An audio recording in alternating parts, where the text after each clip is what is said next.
चीन से कोरोना का बदला लेते हुए लगभग 1000 विदेशी कंपनियां छोड़ सकती हैं। चीन को छोड़ने के लिए हो चुकी हैं पूरी तरीके से तैयार। लेकिन सबसे बड़ी खबर है कि इनमें से 300 कंपनियां भारत आने को तैयार हो गई। ये बड़ी खबर है।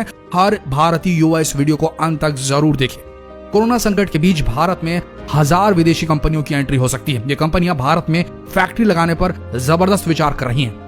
देखिए, वैसे तो कोरोना वायरस की वजह से दुनिया भर की इकोनॉमी रेंगती हुई नजर आ रही है, लेकिन इस माहौल में भी भारत की एक अच्छी खबर है। दरअसल चीन में सक्रिय करीबन 1000 विदेशी कंपनियां भारत में मौकों की तलाश कर रही हैं। बिजनेस टुडे की खबर के मुताबिक कोरोना वायरस के कारण चीन में विदेशी कंपनियों को काफी दिक्कतों का सामना करना पड़ रहा है और साथ ही वे कोरोना फैलाने वाले एक देश के अंदर काम नहीं करना चाहती। इस माहौल में लगभग 1000 विदेशी कंपनियां भारत में एंट्री की सोच रही हैं। इनमें से करीब 300 कंपनियां भारत में फैक्ट्रियां लगाने को पूरी तरीके से सेट मूड बना चुकी हैं। इस संबंध में सरकार के अधिकारियों से बातचीत भी चल रही है और ये एक बड़ा मौका है मोदी सरकार के पास अपने आप को साबित करने का। अगर मोदी सरकार किसी तरीके से इन कंपनियों का ध्यान अपनी तरफ खींच सके, उन्हें वो सुविधाएं मुहैया करा सके, तो ये मान के चलिए अब इस दुनिया में मेड इन चाइना नहीं बल्कि मेड इन इंडिया चलने लगेगा।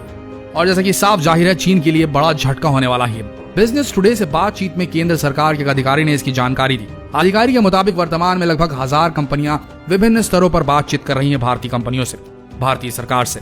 इन कंपनियों में से हमने 300 कंपनियों को लक्षित किया है, टारगेट किया है। केंद्र सरकार के अधिकारी के मुताबिक कोरोना वायरस के नियंत्रण में आने के बाद स्थिति हमारे लिए बेहतर होगी और भारत वैकल्पिक मैन्युफैक्चरिंग हब के रूप में चीन के सामने अपना कद बढ़ा सकेगा। बिजनेस टुडे के मुताबिक लक्षित 300 कंपनियां mobile electronics, medical devices, textile और सिंथेटिक फैब्रिक्स के क्षेत्र में सक्रिय हैं और भारत में आना चाहती हैं। अगर सरकार की ओर से पॉजिटिव रिस्पांस रहा तो ये चीन के लिए बड़ा झटका होगा। इसके साथ ही चीन के हाथों से मैन्युफैक्चरिंग हब का तमगा छिन जाने का खतरा चीन के ऊपर जबरदस्त तरीके से मंडराने लगेगा।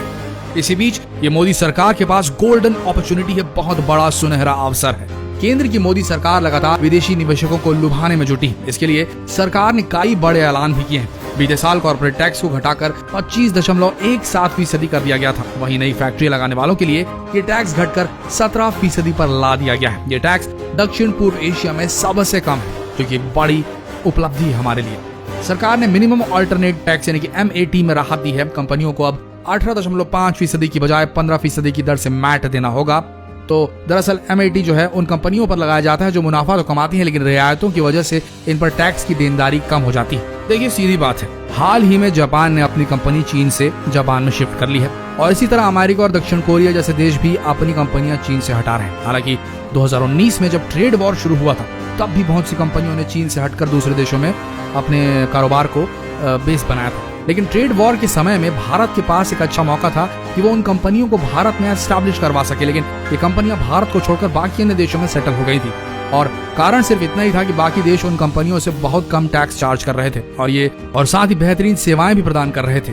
वहीं दूसरी तरफ भारत में टैक्सेस बहुत ज्यादा हैं और सुविधाएं भी कम है, इसलिए ये कंपनियां भारत को छोड़कर उस काल में दूसरे देश चली गई थी। लेकिन अब ये बड़ा मौका है मोदी जी के पास। देखिए, जब भी कोई कंपनी एक देश को छोड़कर दूसरे देश जाती है, तब वो ये देखती है कि उस देश की सरकार उन्हें टैक्स में कितना छूट दे रही है, रॉ मटेरियल कितनी आसानी से मिल रहा है, लेबर की अवेलेबिलिटी क्या है और उस देश का मार्केट एरिया कितना बड़ा है।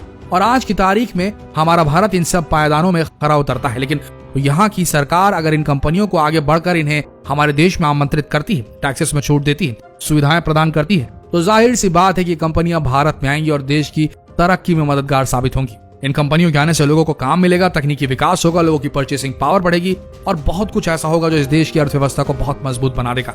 भारत के पास इस समय एक प्लस पॉइंट ये है कि भारत की यंग जनरेशन जो कि यहाँ की मेन पॉपुलेशन का हिस्सा है और 2021 की जनगणना में हमारा भारत शायद पहले स्थान पर आ जाए जनगणना में। और जो भी कंपनी भारत में आएगी उसे एक बहुत बड़ा मार्केट यहाँ मिलने वाला है। सिर्फ सोच के देखिए, प्रोडक्ट्स में मेड इन चाइना की जगह अगर मेड इन इंडिया लिखा रहेगा तो प्रोडक्ट की वैल्यू कितनी बढ़ जाएगी और दूसरे देश भी कितनी सहर्ष तरीके से इन प्रोडक्ट्स को खरीदना चाहेंगे और हमारे देशवासी भी किस तरीके से खरीदेंगे। तो ये बड़ा मौका है मोदी जी के पास, मोदी सरकार के पास और भारत के पास। अगर इस मौके को भुना सकी हमारी सरकार तो मान के चलिए भारत लंबी ऊंची छलांग मारने को तैयार है कोरोना से निपटने के बाद। तो जितना हो सके इस खबर को फैलाइए फेसबुक पर, व्हाट्सएप पर, क्योंकि इस कोरोना की इस नेगेटिव वाइब वाली जो समय चल रहा है उस बीच में कुछ एक पॉजिटिव खबर होनी चाहिए थी। ये बहुत बड़ी पॉजिटिव खबर है देश के लिए, इसे जितना हो सके फैलाइए।